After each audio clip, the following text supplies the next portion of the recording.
Well, speaking of Bruce, the boy's stepping up. Like, you know, Alfred was telling him, he was like, you know, Master Bruce, we should leave. You're the firstborn. And he was like, I ain't going nowhere. Well, then he said that heartbreaking thing. He's like, what did he say? He said, besides that, there's nobody to take me from. Yeah, and I was, and they panned in on Alfred's face. And Alfred's like, I care about you, darn it. I was like, well, who made you breakfast this morning? I guess I get no shout-out? Okay.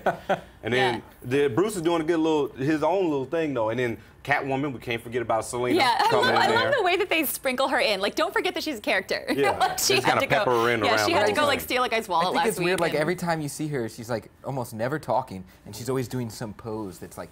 Right. Like that part she got on the couch right there when he was sleeping. She hit him with a. You could have just sat on the couch or stood there, but instead you had to softly jump on it. Like a cat. You ever seen a cat? Like a cat. Those cats are so needy, man. They're always strutting around the house, doing like a little fancy. Well, if she wanted to be a real cat, she should just knock some stuff off a table for no reason. Just start knocking his stuff off. I think when she does all those stylistic jump moves, it's a little campy for me. Yeah, it's a little campy.